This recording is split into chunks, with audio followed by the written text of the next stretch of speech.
সেগুলো। তাছাড়া আছে স্ক্লেরোজিং অ্যাডিনোমা, এটা কিন্তু খুব ফলো আপ করতে হয়।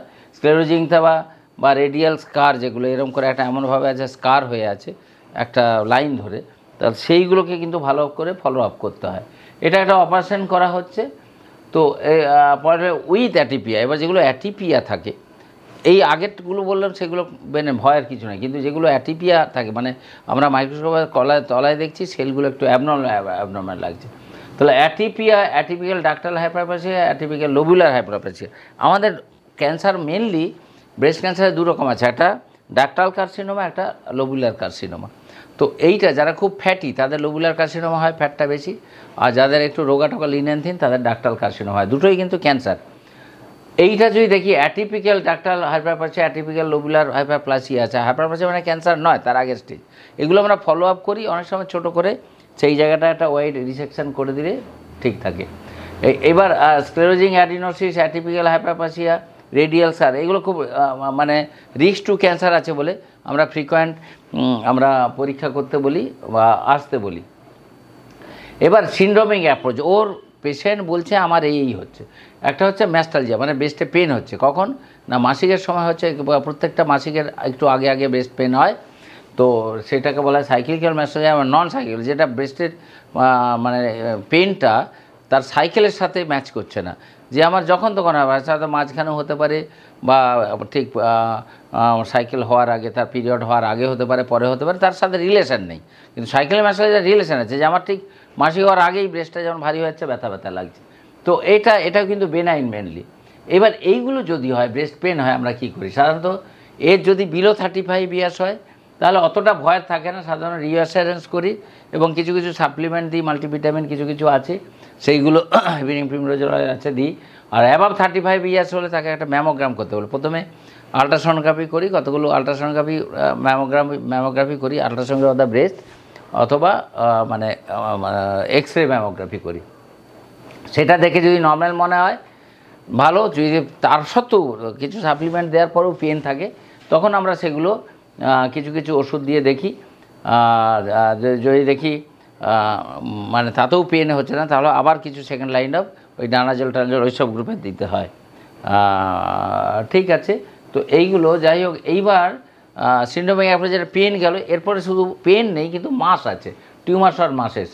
তো আমরা বলি সেলফ এক্সামিনেশন দ্য ব্রেস্ট করতে হয়। আপনারা যারা মেয়েরা ইয়াং বা পরে যারা থাকে, তারা বাথরুমে গিয়ে ব্রেস্টে হাত দিয়ে দেখবেন যে মার্বেলের মতো কিছু একটা কুঁচকির মতো এরকম লাগছে কিনা, যদি থাকে তাহলে ডাক্তারবাবুর কাছে যেতে হবে। অথবা নিপলটা একদিকে উঁচু একদিকে নিচু এইসব হয়ে যাচ্ছে, নিপলটা একই লেভেলে ছিল, কোনো দিকে একটা নিপলটা ওপরে উঠে যাচ্ছে, আস্তে আস্তে ব্যথাও নেই, মাসও নেই, বা নিপল থেকে যদি ডিসচার্জ হচ্ছে, এগুলো দেখাতে হবে, এবং সেগুলো ক্যান্সার সম্ভাবনা থাকলেও থাকতে পারে। তো এই যে টিউমার যেগুলো হয় আমাদের বেনাইন, যেগুলো একটা নডুলার শক্ত নডুলের মতো থাকে, সিস্ট হতে পারে, গ্যালাক্টোসিল মানে দুধ জমে জমে কারো হয়, পার্টিকুলার ল্যাকটেশন ফেজে, এবং ফাইব্রোঅ্যাডিনোমা আমরা খুব পাই। এই ফাইব্রোঅ্যাডিনোমাগুলো কেটে বাদ দিতে হয় ইয়াং স্টেজে, যেগুলো দেখি। তাছাড়া স্ক্লেরোজিং অ্যাডিনোসিস, এরও একটা পোটেন্সিয়ালিটি থাকে আবার ক্যান্সার, তার জন্য সেগুলো আমরা বাদ দিই। লাইপোমা, হেমাটোমা, বা ওখানে পড়ে গেল, তাতে একটা হিমাটোমা হয়ে গেল।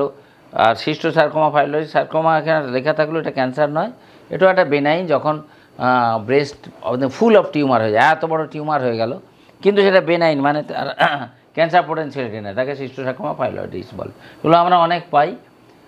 এবার এটা হচ্ছে কী করবেন সিন্ড্রোমিক অ্যাপ্রোচ, যেটা self examination of the breast বললাম, SBE, সেলফ ব্রেস্ট এক্সামিনেশন, এটা কিন্তু খুব ইম্পর্ট্যান্ট। এটা আমরা দেখতে পাচ্ছি, সেখানে দেখলাম একটা মাস আছে, তাহলে আমরা FNAC-তে করতে পাঠালাম, FNAC ক্যান্সার হলো, তাকে ক্যান্সারের যে ট্রিটমেন্ট, একটা সার্জিক্যাল ট্রিটমেন্ট বা প্রি অপারেটিভ কিমোথেরাপি দিয়ে তারপর সার্জারি, এসবগুলো করা হয়।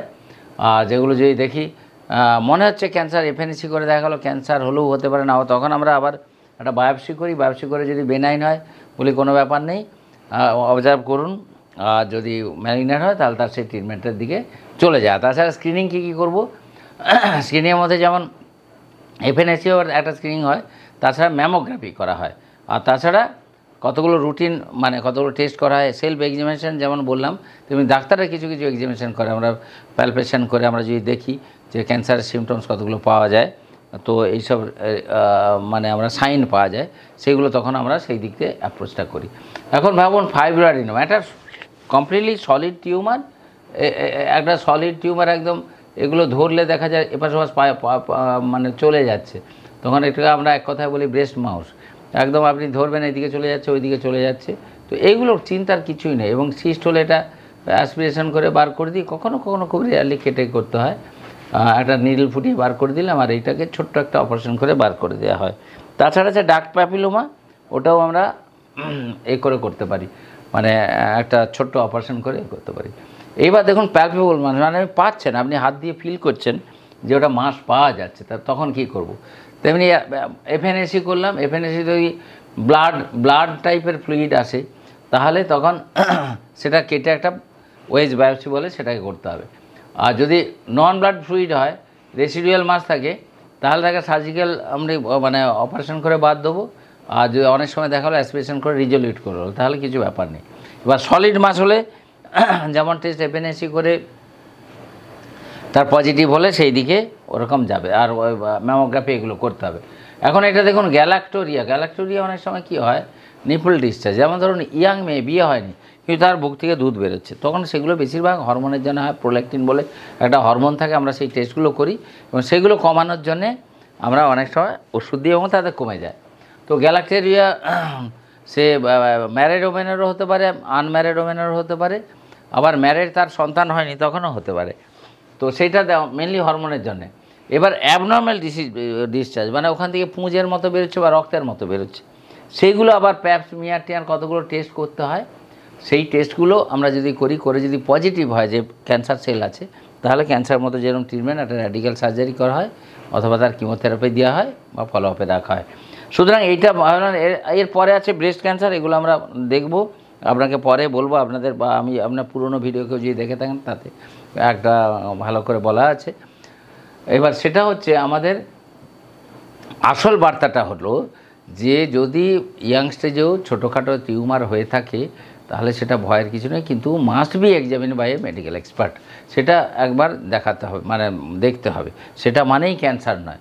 আবার ফলো আপ, অনেকে ভাবে যে আমরা একটা অমুক অল্টারনেটিভ ট্রিটমেন্ট করাচ্ছি, এই করাচ্ছি, সেই করাচ্ছি, এখন বাড়ছে কমছে, কেউ কেউ বলে আমরা প্রথমে ওষুধ দিচ্ছি, প্রথমে বেড়ে যাবে, তারপর ঠিক কমবে। আমি দেখেছি অনেকেই অন্য মেথডে ট্রিটমেন্ট করাচ্ছেন এবং তাতে বেড়ে যাচ্ছে, বাড়তে বাড়তে দেখা গেলো স্টেজ 1 থেকে স্টেজ 4 হয়ে গেল, ফেটে যখন রস বেরোবে স্টেজ 4 হয়ে গেল। কিন্তু যদি ব্রেস্ট ক্যান্সারও হয়, তা ব্রেস্ট ক্যান্সারে যদি ট্রিটমেন্ট ঠিক করেন, এদের প্রচুর লংজিভিটি ভাব আর্লি স্টেজে হলে প্রায় নর্মাল মানুষের মতো থাকে। আমাদের দেখা 20-30 বছরও অপারেশনের পর বেঁচে আছে। কিন্তু এইগুলো কোথায় হয়, আমরা কতগুলো তখন টেস্ট করা হয় ক্যান্সারের, অ্যাগ্রাভেটিভ ক্যান্সার যেগুলো, যেমন ম্যাস্টাইটিস কার্সিনোমা আছে, সেগুলো সার্জারি করেও বেশি দিন বাঁচানো যায় না।